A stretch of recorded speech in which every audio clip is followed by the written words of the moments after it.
children. Nakasaad dito na subjektibo ang pagtingin sa katawan ng tao dahil bukas ito sa mga pagbabago na nagagaling sa impluwensya ng ito. Ilastik ang katawan at may kakayahang magbago sa pamamagitan ng bagong araw. Mga social networking sites. Ang Facebook, Instagram, Twitter, YouTube, TikTok at Telegram at iba pang mga social networking site ay nagiging bahagi ng kontemporaryong kultura. Ang pangunahing tampok nito ay ang kakayahan na konektado sa iba pang mga gumamit, karaniwang bagay sa pagkakaibigan, pamilya, kasamahan sa trabaho.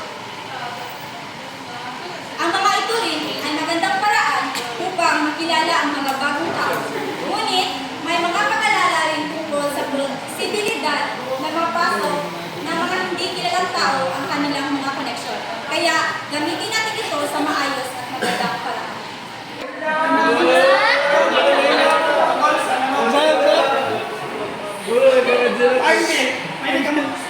Pwede ka magkaroon ng sarili mo sa kanto. May start. Sabi, Facebook, pare ka kumonekta sa iyong mga kamag-anak sa ibang lugar. Ito lang po. Maganda umaga sa lahat. Ako pala si Tita Diaz. Tamalakay ko ngayong araw ay tao bilang gadget at pagkalit.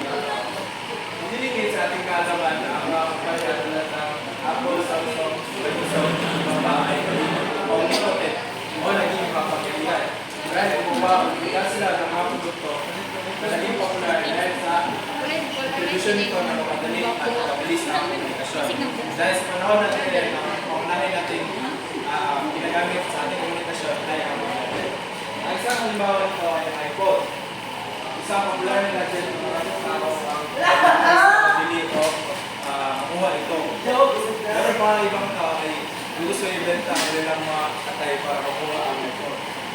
Ang konsepto rin na turn on at particular na leveling elements ay nagpapakita ng kapangyarihan ng matay national na kumpanya sa paggamit ng standardization at mass production. Ano nga ba ang halimbawa ng leveling elements? Isang halimbawa ng leveling elements sa mga gadgets ay ang popularidad ng mga smartphones. Sa pagkakaroon ng pare-parehong mga features at aplikasyon sa karamihan ng mga smartphones, nagiging pare-pareho ang karanasan ng mga gumagamit. Ito ay nagpapantay sa mga pagkakaiba na karanasan sa paggamit ng mga teknolohiya at nagpapalit sa pagkalatang karanasan ng paggamit ng mga smartphones. Madalas rin pinagsasamantalahan ng mga kumpanya ito ang ating personal na interest bilang isang mamimili.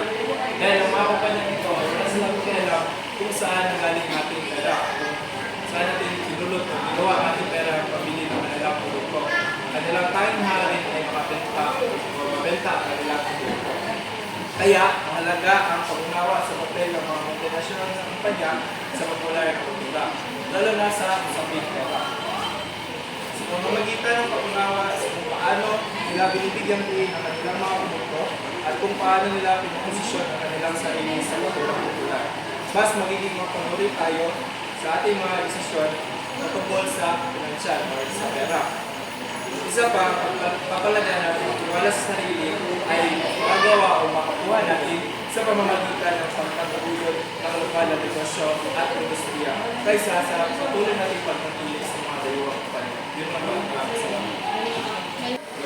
Ang social media, Facebook, Twitter, Instagram, sa pag-ahang sa pag-ahang tuwan.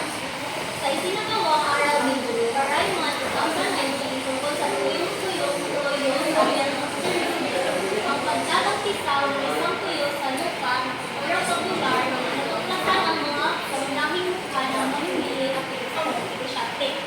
Napatunayan sa kulturang popular ng pananaw na pinanganak po tayong walang buhay ang katawan kaya tinutuhay natin ang katawang mukha natin sa pamamagitan ng pagkonsumo.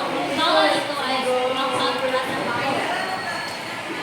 Kailangan mabuhay ang produkto at ang pagbibigay buhay nito ay ang nakukulang, nagbibili at nagpipili sa kulturang ang mga walang kapansanan at may kapansanan.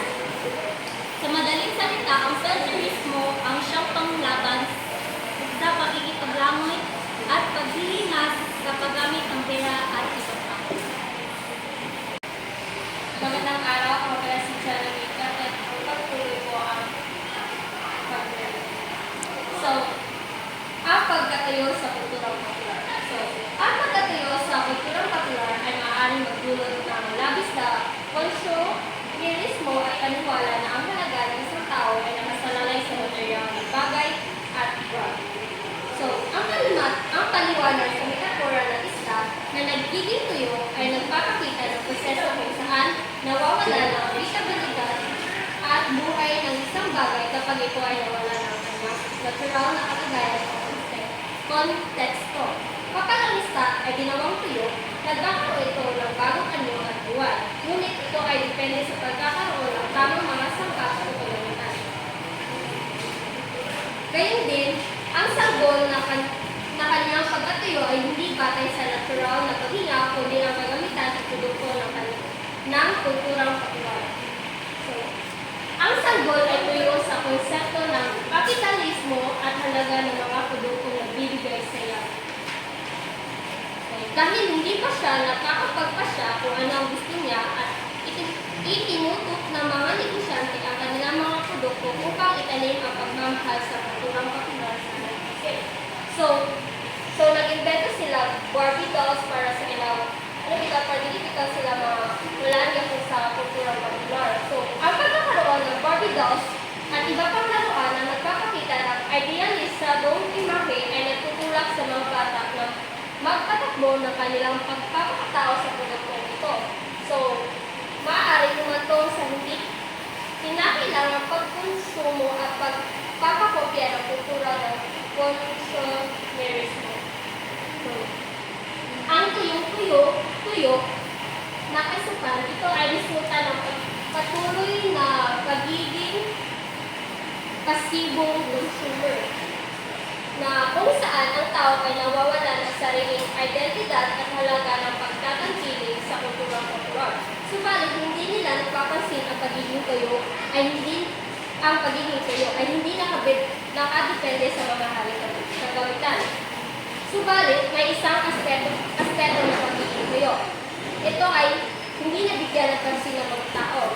Ang kakayahan na manatiling matatag at buhay na kahit walang mamahaling kagamitan, ito ay nagpapakita na ang tunay ng pagtayo bilang tao ay hindi nakasalalay sa material na bagay, kundi sa pagpapalaga ng sarili at sa bagay na tunay na nagbibigay buhay. So the last is ang filterismo. Ito ay ang paggamit ng iba't ibang produkto upang matakpan ang orihinal na katawan na nagpapakita na pagtuloy na pagtuyo ng consumer sa kulturang popular.